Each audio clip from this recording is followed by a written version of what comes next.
Views expressed are my own, or the opinions expressed here belong solely to me and do not reflect the views of my employer.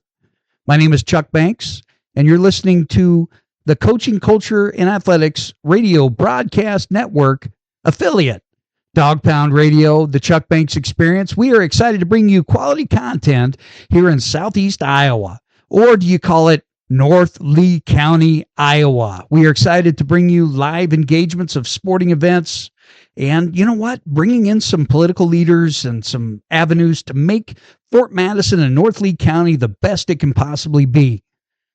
Dog Pound Radio, the Chuck Banks Experience on the Coaching Culture and Athletics Radio Broadcast Network. If you'd like to be a guest on us, email us, coachingcultureandathletics@gmail.com. That's coachingcultureandathletics@gmail.com. We have one sponsor, and it is Stan Schmidt's Turn 2 Workshop. Check out his stuff today on Facebook. Never seen a man use his hands so vividly to bring quality products. We're looking for other sponsors. We're looking for other content. We love you. Relax, sit back, and enjoy the show. I want to welcome everybody to another episode of the Chuck Banks Experience. I hope everyone is enjoying, the festivities and things like that we're going to be utilizing here on July 4th. I want to say happy birthday to America. I think that's extremely important. I also want to take the time, excuse me, to take the time to kind of resonate and see where we're at. Today's going to be a little bit different. I hope you'll just kind of bear with me. Today's episode, again, July 4th, 2025. This episode's going to be called Handling Grief. How to Keep Going When It Hurts. And this is the Chuck Banks Experience, episode 24. Can't believe that I've hit that mark with this particular podcast, but I'm excited to dig in.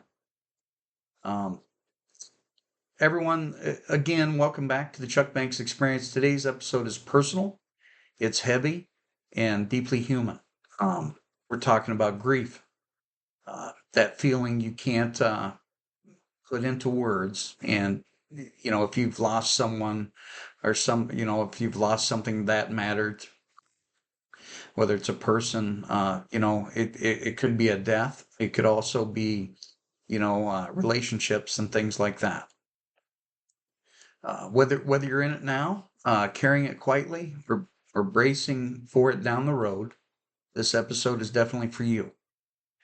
You can catch the Chuck Banks Experience on many platforms. If you go to Podbean, if you type in PODBEAN and get that app, and you follow the Chuck Banks Experience, you get 50% off all books as long as you follow it.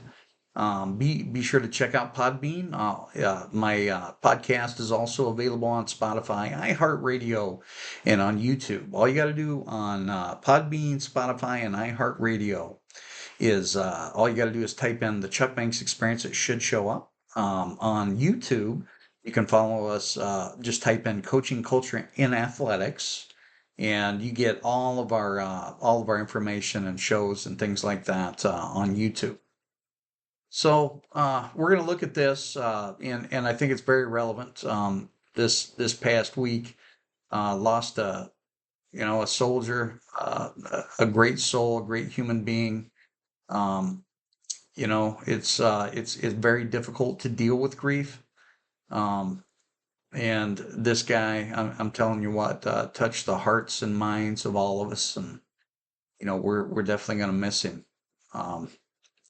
So I wanted to take the time to just discuss this concept because, I look back at my personal experiences with grief, and it's been overwhelming, man. If I look at the last 10 to 15 years, it's been a very, very bumpy ride, and I just want to kind of dig in here and discuss these concepts. So what grief really is, it isn't just sadness, okay? It's a complex emotional, physical, and spiritual response to loss.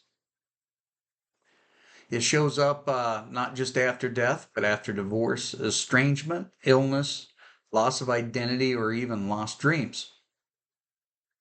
Grief is nonlinear.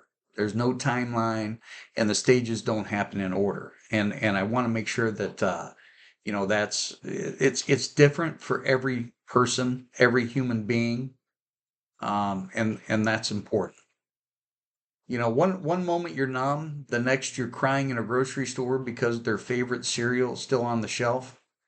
All of those things take place. Grief doesn't ask for permission; it just arrives. And it's important to understand that particular concept. The loneliness of grief. And man, do you feel lonely often. Grief is so isolating. It can isolate you and push you to the edge. Um, it just, you can feel lonely in a crowded room. I it's just really tough. Friends might drift, not know what to say, or they try to fix your pain when in reality, a lot of times just being there, just not saying a word, those sorts of things, they help, and I want everyone to understand that. Um, you got to understand that your pain isn't too much, and they're not broken for feeling this way. You're not broken and feeling it so deeply. It's the process and the loneliness of what grief is. And you know what? I used to think I was doing grief wrong because I wasn't crying every day or because I wasn't crying when everyone else had moved on. But the truth is, grief has no time schedule. My father passed away in 2010. Looking back, it'll be 15 years this coming year. My mom's been gone for 4 years. My father-in-law's been gone for 4 years, and I look at this concept of grief and looking at the time, and I'll tell you what, I still think about my loved ones on a daily basis. Sometimes I smile, sometimes I laugh, sometimes it hurts. The estrangement aspect, it's the last 7 years have been rather difficult. Kind of an on again, off again relationship with my oldest daughter, but that grief, man, it still stings. And if someone's telling you to move on and do it this way, they have no friggin' clue because it's this grief is something that, again, that doesn't have a schedule, and it's different for everybody. So just you just got to keep moving forward. So what helps? Here's a couple things, and we're also going to look at ten ways to handle it. And again, maybe these ways to help won't depending, and understand too that again, I have to reiterate, there is no time stamp. When you look at grief.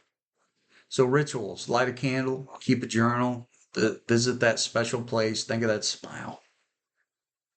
Movement. When you feel kind of pushed down, movement. Take a walk, stretch, breathe. Grief lives in the body, and if you are stagnant, if you just kind of take a step back and you lay down, or you alienate yourself, or what I mean, to a particular spot. And I tend to do this. I'm kind of a loner in many regards, but and then it just eats you alive. But take a walk, stretch, breathe, and again, understand that grief lives in the body. Expression is number three. Talk to someone. Write letters to the person you lost, or and you don't even have to. It just helps. And it definitely does. And I'm a little bit choked up because of this past week, and then 2 years ago, lost two students um, in the same week. And this is July's tough, man. It kind of kicks me down. So if I appear to be a little bit quieter in July, there's a reason. So there you go. Boundaries. This is number 4. Say no, rest, avoid toxic positivity. And what that means is if you need to disconnect for a little while, disconnect, but definitely talk about it. Um, be sure to be able to say no, which I have a hard time doing, as an adult even. So it's one of those things. Here's number 5. It's perhaps one of the most important. Grief counseling or support groups, normalize seeking help. Okay, what that means is don't feel bad about reaching out for help. It's definitely needed in some cases, and in some cases it's not.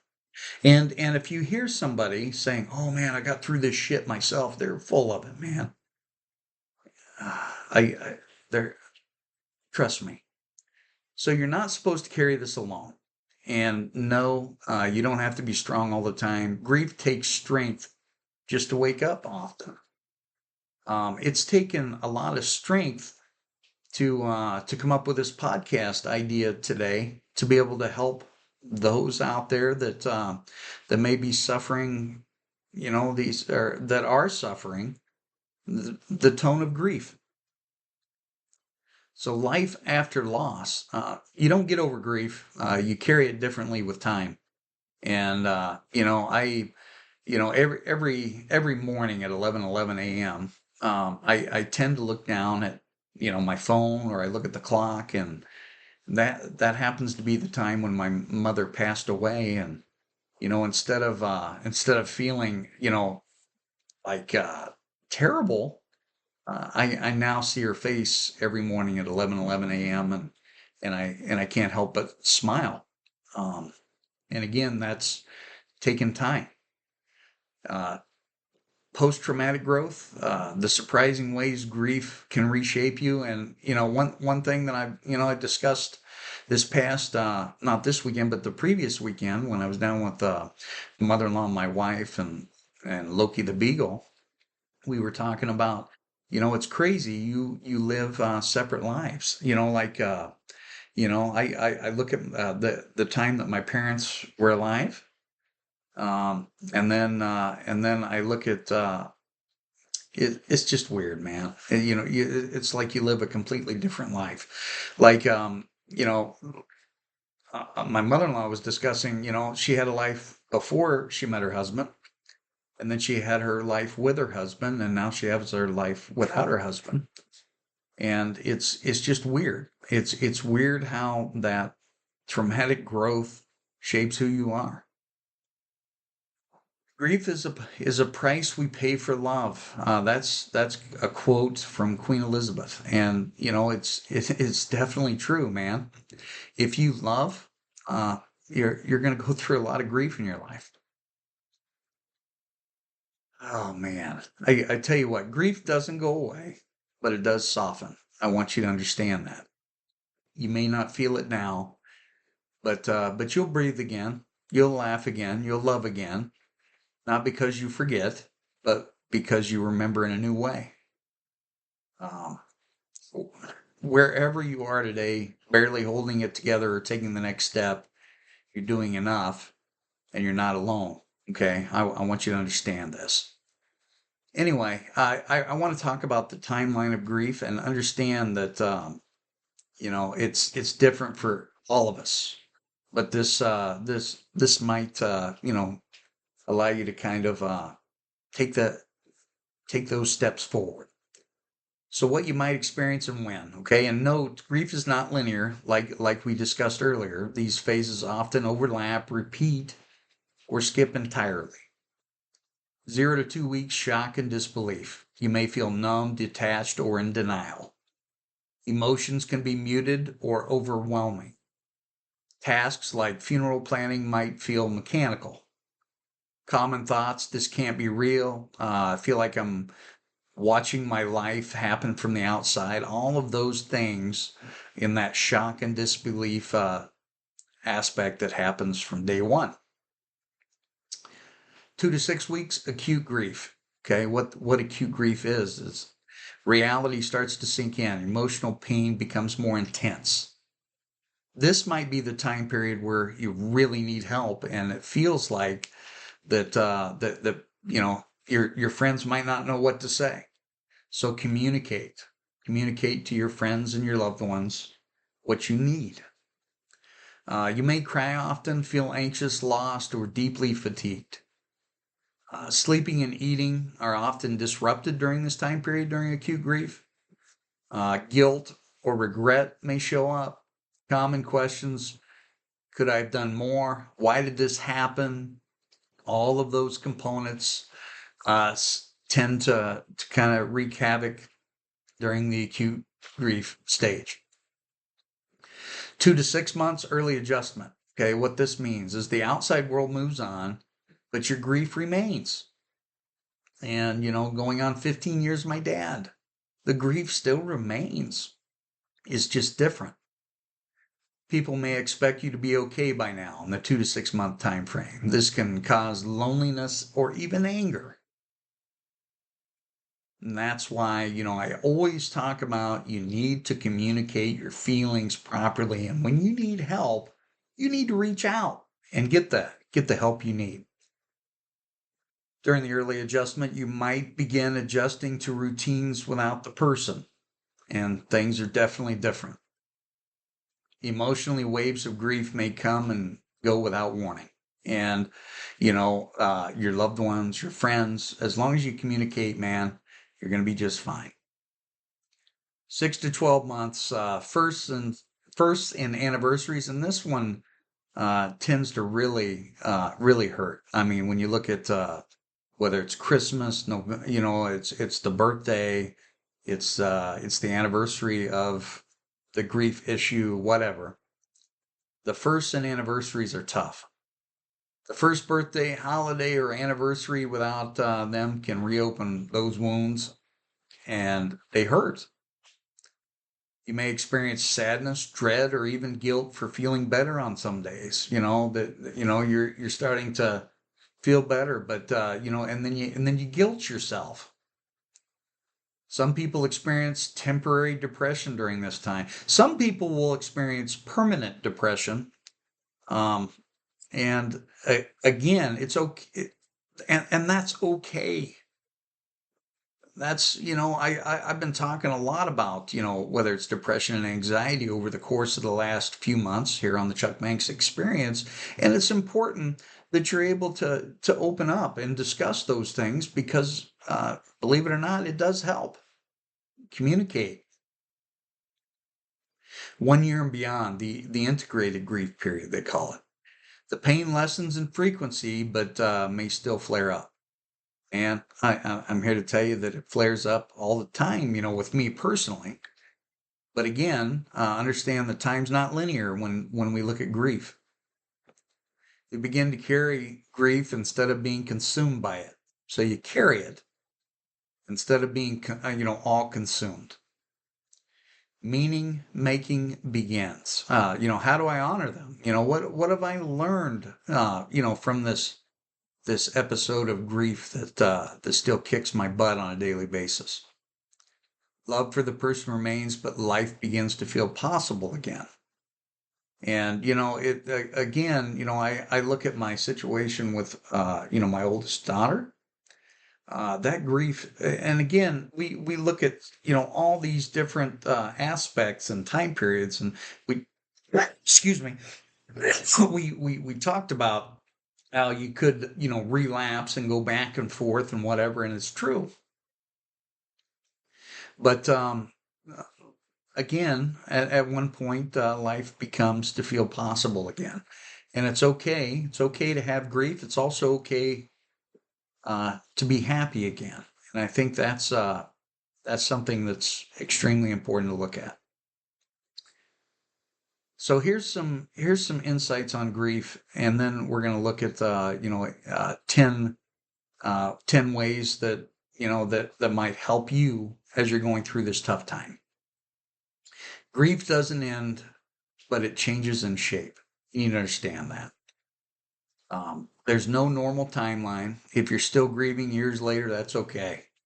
And You know, reach out if you need help. Trust me, there are lots and lots of people out there that are happy that I'm still around.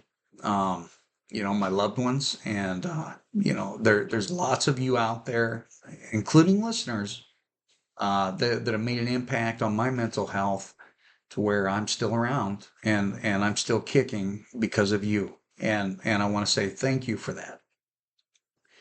Grief can be reactivated by unrelated events, stress, or trauma. You need to understand that. It can be reactivated and it can get tougher. Um, Healing doesn't mean forgetting. It means remembering with less pain. And I think that's something we need to look at. Grief is like a ball in a box with a pain button, and it kicks us all, man. At first, the ball is huge. It hits the pain button constantly. Over time, that ball shrinks, but it still hits the button sometimes. When it does, it hurts just as much, uh, but it happens less often. And I want you to understand that. So 10 strategies maybe to cope with grief. Maybe it'll resonate, maybe it won't. Again, today, I kind of feel numb. I'm not gonna lie. I, yeah, it's like, where I'm constantly saying, why do these things happen like this? But yeah, I'm still numb. I'm still, questioning those things and fostering that grief button. But we're going to look at 10 strategies to cope with grief. Number one, let yourself feel everything. And I think this is important because, as a man that grew up during Gen X, I was like, come on, rub some dirt on it. Uh, keep keep those feelings to yourself. That's all bullshit, in my opinion. Grief is not a problem to solve, it's an experience to move through. Cry when you need to, sit in silence if that's all you can do. Don't rush to be okay. Permission is healing. Okay. Don't go through that. Don't rush it. If you got to go scream, go scream. If you're a friend out there that maybe you don't know the words to say, just go give them a hug, man. And be around them. You don't have to say anything.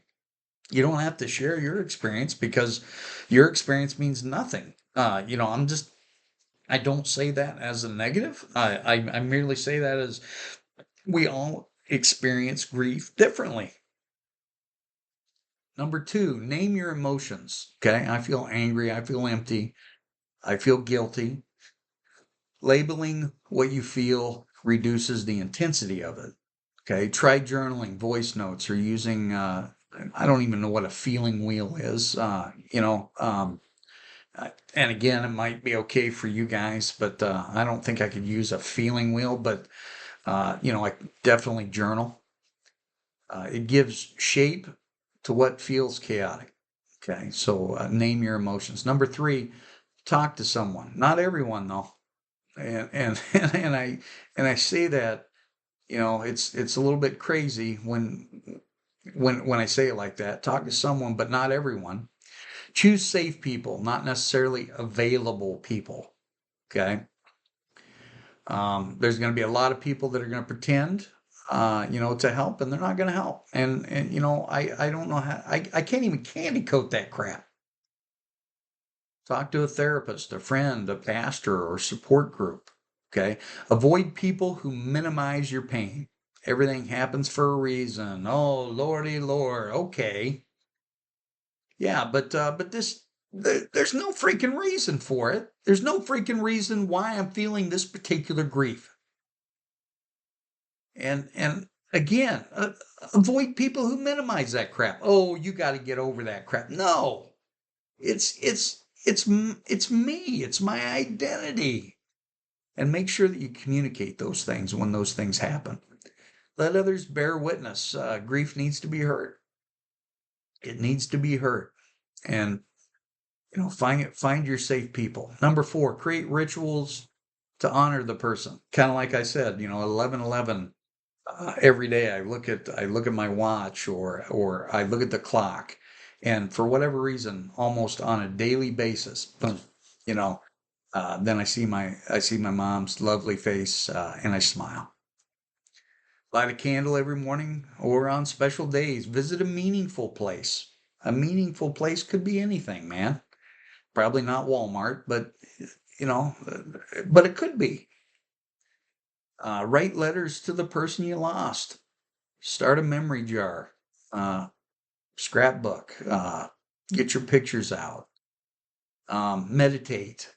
I started meditating on a daily basis, and believe it or not, it's helped a little bit on my grief. Not like I thought it would, not like a lot of the experts said it would, but it has.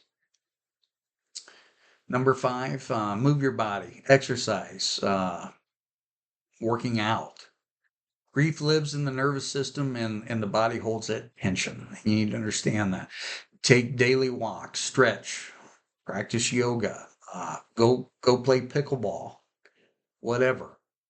Even 5 to 10 minutes of mindful movement helps. When you feel like you're at the bottom of the freaking abyss, if you get up and move that body, it can help.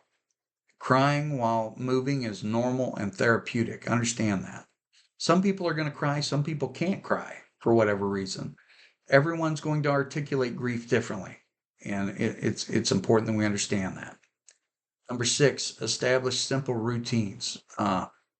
Routine won't remove grief, but it grounds you when nothing feels stable. And again, there are days where something happens, boom, and you're right back in that grief ball, that I'll call it. Set small goals. Wake up, eat, shower, rest, even when you don't want to. Get up and do it. Go outside for 10 minutes. Get some sun. Grief often makes you feel lost. Structure creates a sense of control. And I think that's something that has allowed me to articulate and move through a lot of the trauma and grief that I've had to deal with in my life. Seven, avoid emotional numbing. And, this is where a lot of people kind of fall a little bit. Short-term distractions help, but don't numb your pain endlessly, if that makes any sense. Like you can go have a drink, or you can go and do something crazy or whatever. Okay, but understand those. The distraction's going to help, but the numb doesn't go away. Be cautious with alcohol, overworking, or excessive screen time. Be cautious of that. If you find yourself escaping constantly, ask, what do I not want to feel right now? And write that down. Say it out loud. Um, that helps. Eight, accept that grief has no timeline. And we've discussed that a lot today. There's no done date. Grief doesn't disappear, it transforms. One day may feel okay, and the next may be totally devastating. Anniversaries, holidays, or songs may bring it back. That doesn't mean you're going backwards, man. That means you're healing. Number nine, do something in their honor. Purpose can carry pain. Start a project, scholarship, fundraiser, tradition that's going to help, you know, the the grief aspect. Share their story, or live out something they loved. Coach Cullen, he runs marathons for his mom in memory of his mom, and I know that he carries that grief with him on a daily basis. When you live meaningful, their love echoes through you. My dad, he wrote a lot and published a lot in the newspaper, but never wrote a book. And that was his goal, was to write a book. And something that I've done that kind of echoes my love for him is I've written 20 books, and my I love my dad. I think about him on a daily basis.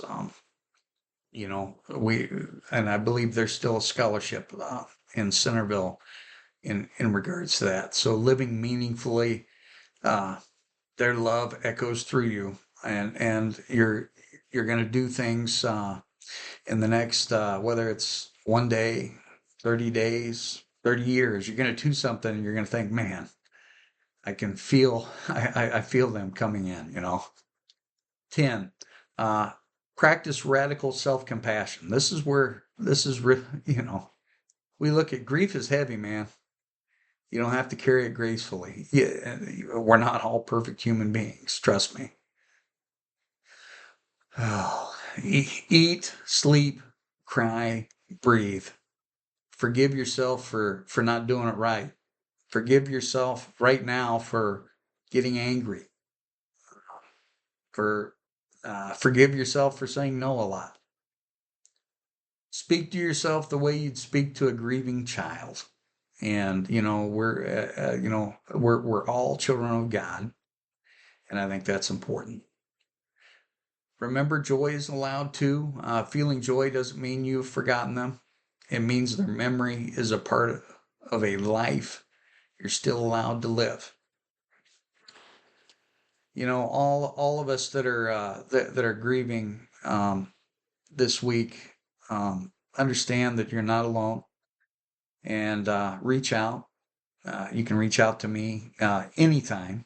Um, but remember, man, remember that beautiful smile, that quirky comment, um, and it's gonna be missed, buddy. Lots of love out there. I hope everyone enjoys the 4th of July in your own way. Lots of love, and thank you for spending some time with me.